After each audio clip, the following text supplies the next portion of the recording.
Wah, gue bikin Denman Studio itu waktu gue lagi bikin rumah gue sendiri gitu. Rumah gue di Batu Karas. Jadi waktu itu gue tuh pengen punya rumah pantai gitu. Akhirnya bikinlah rumah itu dan akhirnya keterusan gitu.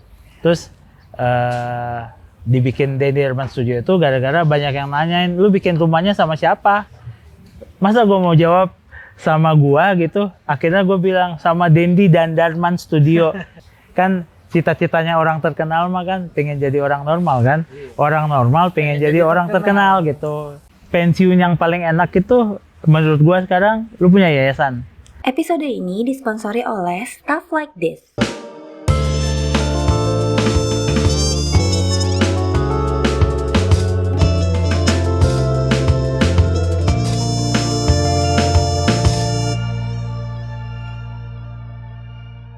Kalau ngomongin Dendi Darman Studio nih, kenapa Dendi Darman Studio baru dibikin setelah lo ada Uncle? Kenapa nggak Dendi Darman Studio dulu, baru bikin Uncle misalnya? Ya karena ya tadi karena semuanya kan dibikin alami aja kan. Wah, gue bikin Denman Studio itu waktu gue lagi bikin rumah gue sendiri gitu. Rumah sendiri, proyek pertamanya rumah sendiri. Pertama rumah gue di Batu Karas. Jadi waktu itu gue tuh pengen punya rumah pantai gitu. Akhirnya bikinlah rumah itu dan akhirnya keterusan gitu. Terus dibikin Denman Studio itu gara-gara banyak yang nanyain, lu bikin rumahnya sama siapa?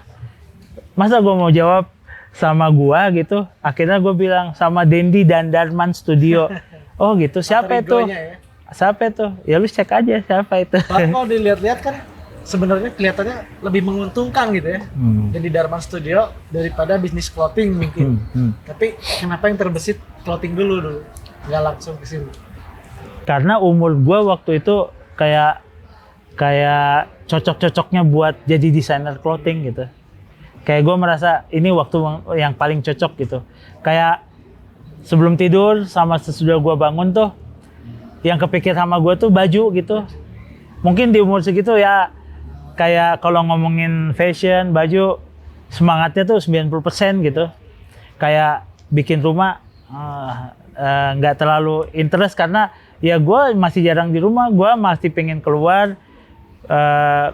sama teman-teman gue, terus outfitnya dipas-pasin dengan lingkungan gue gitu, terus kita bikin tren fashion sendiri gitu. Ya itu umur dulu gitu. Kalau sekarang mungkin udah lebih banyak di rumah. Gue di rumah, iya di rumah. Mikirnya yang interior. Jadi kayak sekarang tuh karena memang gue di rumah, terus gue lihat kayaknya dalam rumah juga banyak sesuatu yang perlu gue desain gitu. Jadi akhirnya adalah kenapa muncul dia belakangan gitu. Ibaratnya kayak ini tuh kayak cerita hidup aja sih sebenarnya apa yang gue bikin gitu. Jadi gue tuh nggak pernah bikin sesuatu tuh untuk jadi legacy gitu. Jadi kayak ini karya gue aja, masih hidup gue mau bikin ini. Makanya gue kadang bikin ini, kayak pindah-pindah kan. Gue pernah jadi desainer grafis, pernah jadi desainer produk, desainer interior, malah sekarang ada di bidang arsitek gitu yang gue nggak pernah sekolah itu gitu. Legacy lo aja ya? Justru gue nggak bikin legacy, gue tuh cuman bikin karya aja gitu. Hak anak gue nanti kalau menerusin ya syukur, kalau enggak hak dia untuk nggak menerusin gitu. Takutnya dia juga punya cita-cita lain kan. Beda ya? Nggak apa-apa ini. Jadi makanya gue tuh bikin kayak apa aja yang gue suka gitu. Terus si DDS tuh logonya tadi gue lihat stikernya The Cramps ya? Iya, ya itu pertama kali pas mau bikin logonya gue tuh kan cita-cita gue kan walaupun ini bukan firm yang serius dari awal gitu bahwa ayo kita bikin firm arsitek yang serius gitu, enggak. Ini kita bikin aja karya, nanti kliennya nyusul aja gimana ntar gitu kan. Tapi cita-cita gue tetap bahwa ini firm pasti jadi besar gitu, nanti harus jadi besar cita-citanya. Nah, gue tuh ketika bikin logonya, gue nggak mau pakai logo-logo seperti arsitek firm biasa karena biasanya kan gitu kan, yang gitulah, pokoknya kayak terlihat sophisticated gitu. Nah ini sangat tidak sophisticated. Sampai ada beberapa klien yang protes, kenapa ya sayang banget logonya tidak mencerminkan karyanya. Padahal saya suka loh karyanya. Sebenarnya kan ya itu tadi, gue tuh mikirnya suatu hari nanti kalau kita sudah besar gitu, kita bisa pameran di bienal Jerman misalnya. di mana gitu. Gue kan pernah jadi desainer grafis kan. Ketika bikin layout itu kalau kita dikasih bahan, misalnya zaman dulu gue suka dikasih bahan sama institusi-institusi negara gitu, kan kadang-kadang jelek-jelek tuh logonya kan. Pas mau masuk di poster, aduh, tapi ini ngeganggu layout udah bagus. Pas mau ditempel, ini nggak ganggu terus. Krem satu. Nah gue bayangkan nanti suatu hari desainer-desainer luar itu pasti akan, ini harus dimasukin logo DDS. Iya, dia partisipan juga. Aduh, kenapa dari tadi udah enak, komposisinya ada ini jadi nggak kayak bukan acara arsitek gitu. Kayak flyer band. Iya, kayak mereka nggak jadi acara arsitek. Nah, menurut gua ya itu salah satu misi gua sih, visi. Jadi kayak suatu hari nanti kita akan menjadi duri dalam proses berkarya posternya orang-orang bienal di luar negeri gitu. Lo percaya Steve Jobs masih hidup? Pasti, buktinya sekarang ada terus. Ada, dia lagi ada di iCloud itu sembunyi. Di iCloud. Nyumput di iCloud ya Iya, arwahnya. dia udah nyumput di iCloud itu sembunyi. Nggak mungkin dia udah mati, pasti dia masih hidup. Karena ya masa iya sih gitu, ya kan? Kayak kalau sekarang tuh gampang banget kalau lu udah terkenal, lu mau bikin jadi lu meninggal, mati, gampang kan, lu tinggal bikin bikin berita tentang lu sudah tiada, terus operasi plastik gampang di mana-mana gitu. Akhirnya lu jadi orang normal yang bebas gitu. Iya. Kan cita-citanya orang terkenal mah kan pengen jadi orang normal kan. Orang normal pengen jadi orang terkenal gitu. Itu tuker-tukeran aja. Nah, gue yakin dia tuh cita-citanya pengen jadi orang biasa gitu. Sampai sekarang kayak dia lagi menjalankan cita-citanya mungkin. Mungkin lagi ke Balubur ya. Mungkin tadi lagi ada beli cendol Elizabeth kali, lu mana pernah tahu. Kebayang nggak kalau dia bentuknya Steve Jobs lagi ada di Ciamplas. Heboh itu satu Ciamplas, Steve Jobs. Terus semua anak-anak kreatif pada datang gitu, minta foto gitu.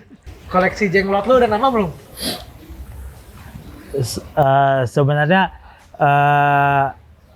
baru, sebenarnya bukan nambah apanya, jenglotnya sama, tapi gue lagi nyari yang lebih atasnya dari jenglot itu. Ada banyak. Jadi jenglot tuh, abis jenglot tuh ada lagi yang lebih tinggi, yang lebih lebih kayak hybridnya gitu, kayak jenglot dan apa digabung gitu. Oh, ada itu. Ada nanti. Lama kelamaan bentuknya teh, lama-lama bentuknya teh udah besar kayak manusia gitu. Ada di sini. Nggak ada, belum ada, masih kayak keyboard mock aja kan, dari kecil modular nanti jadi besar gitu. Jenglot tuh kayak gitu sifatnya, jadi bisa modular nanti dia gitu. Tapi keyboard bisa dimainin. Itu juga bisa. Dan ini pertanyaan terakhir nih. Dengar-dengar lu punya cita-cita untuk bikin yayasan gitu, kayak CSR mungkin atau gimana? Bisa cerita Ya, sedikit nggak?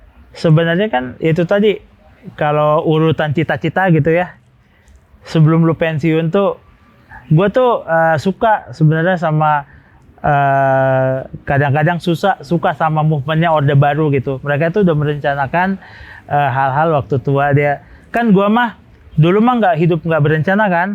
Nah ketika gue udah tua, gue pengen berencana gitu. Nah salah satu rencananya itu ya gue punya yayasan gitu, karena pensiun yang paling enak itu menurut gue sekarang lu punya yayasan.